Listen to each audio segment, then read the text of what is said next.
Hey guys, mahalo everyone, 40 the Broadway Saiyan here. Welcome back to my YouTube channel with another video on Dissidia Final Fantasy Opera Omnia.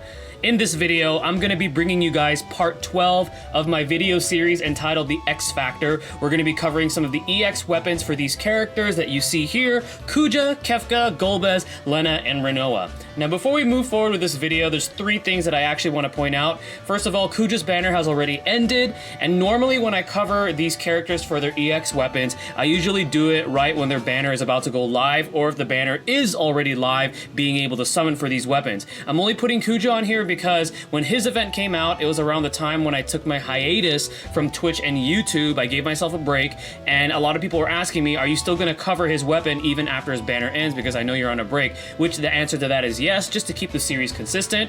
I also forgot to put Rosa on this video. When I was making the slides, I don't know how I completely forgot about her, but she will be on the next X Factor video.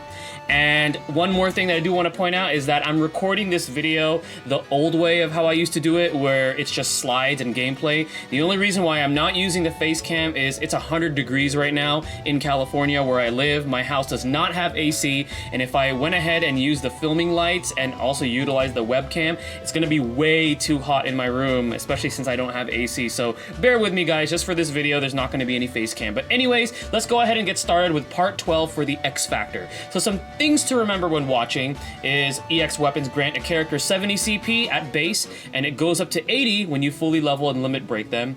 EX abilities themselves also have a recast speed ranging from slow to fast depending on the ability, and the video series is intended to show off these amazing weapons and help newer players and free-to-play players understand if the said character can still be useful without these weapons, because as we know, EX weapons have the lowest drop rate amongst the 5-star weapons. Without all that said, let's go ahead and kick things off with Kuja's EX weapon called the Turbid Cores, giving him the EX ability Force Symphony, which is a 5-hit non-elemental magic AoE Brave plus AoE HP attack with a 250% Brave damage potency. The HP damage that's dealt is at 100% to all targets. It is 1.6 times more Brave damage dealt to a single target. It grants him 4 stacks of his Soul Divider frame buff, as well as another frame buff called Dark Messenger for 5 turns. Dark Messenger increases the party's attack and speed by 40%. Keep in mind that the application to the rest of the party members is applied as an aura. So as long as this frame buff is active on Kuja, your party benefits from it as an aura. And while Dark Messenger is active, whenever Kuja uses Ring Holy Plus and Ultima 9 Plus, it's no longer going to dispel his Soul Divider while Dark Messenger is active. It is at a slightly slow recast speed. At 1 limit break, it increases the damage for the ability. At 2, it raises the recast speed for Force Symphony. And then at 3, it changes both Kuja's Brave and HP attacks to their plus versions that grant 2 stacks of Soul Divider when you use either one of them. So the verdict on this EX weapon is, with the EX equipped, Kuja goes from a good magic damage user to an outstanding one. The biggest issue with Kuja, if you don't have this weapon, is every time he uses the plus version of his abilities, it dispels the Soul Divider. So essentially he has to reset himself in order to build up to the plus versions of his ability. So it makes him a lot less efficient. So it's very important to have this EX, because with the Dark Messenger framed buff, it allows Kuja to actually function a lot better. That way he can continue to use that Ultima 9 Plus that we also love without having to worry about Soul Divider being dispelled. And because of the recast speed being it's actually not that slow, you'll get this ability back in no time. So then that way you can keep things going and keep his momentum going.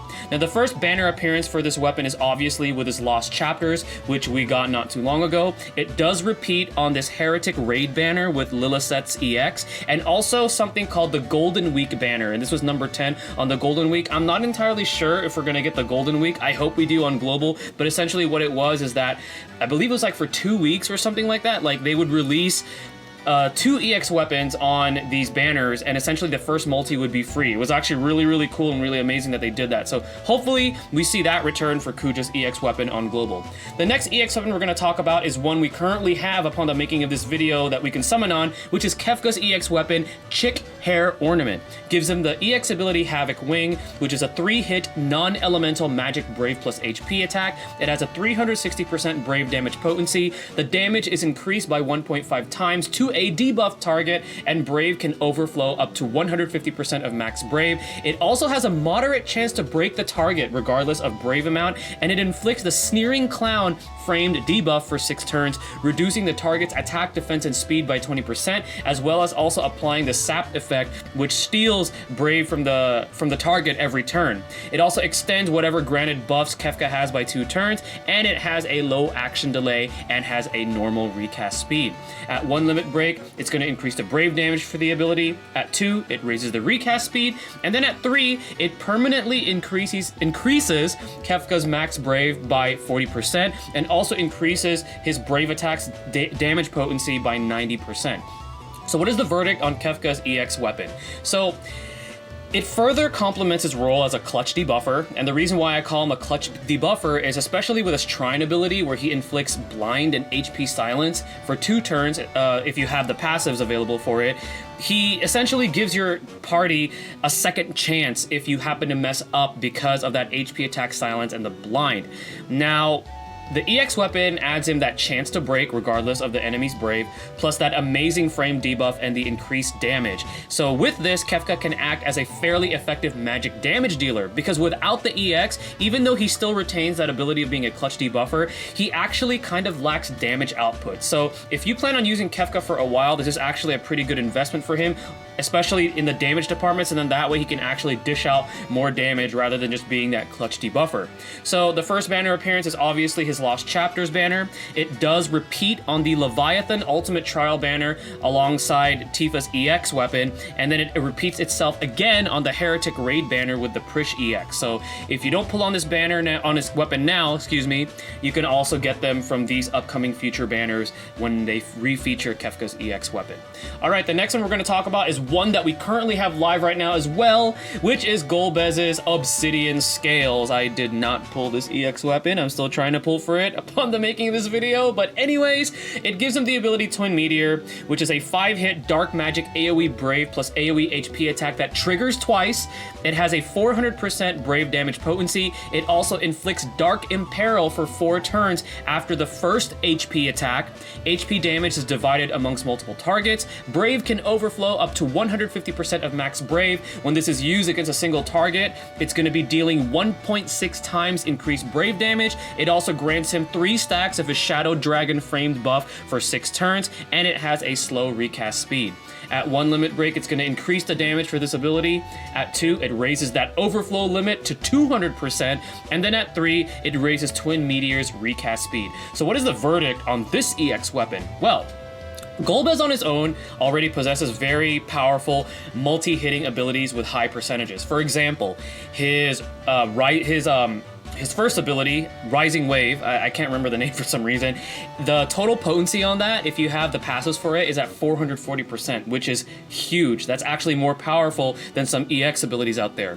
The biggest issue with Golbez is, kind of like Kuja, he has to rebuild his Shadow Dragon stacks to access the plus variants of his abilities, because when he gets to the plus variants of his abilities, when you use them, they actually don't add Shadow Dragon stacks anymore. You only get that from his base versions and his plus versions. So having the EX fixes that, because for one, it automatically gives him 3 stacks, which is the max, gives him the Dark Imperil, and it also has that turn extended to 6 turns on the Shadow Dragon framed buff, because when you actually use it from his abilities and you get those stacks, it only lasts for 4 turns. So without his EX, he's actually still pretty powerful, but he's gonna be limited because of the fact that he loses that Shadow Dragon framed buff after 4 turns, and essentially he has to rebuild it all over again. So the first appearance of this weapon is going to be on his character event banner, which is currently live upon the making of this video on global, and it does repeat itself on the Golbez Lost Chapters banner alongside 7's EX. So if you don't decide to pull for it now,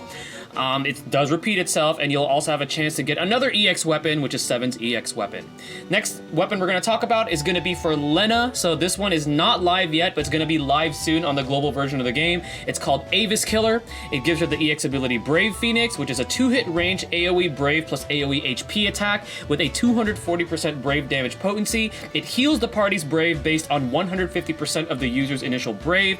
Brave can overflow for this ability up to 120% of max Brave. brave. It does increase the damage against a single target by 1.6 times. The HP damage is divided against multiple targets. It grants her the unique framed buff called Princess of Tycoon for 6 turns, which it increases the party's initial brave by 40% and also grants a brave regen based on 40% of initial brave. It has a slightly slow recast speed. At 1 limit break, it increases the brave damage for the ability.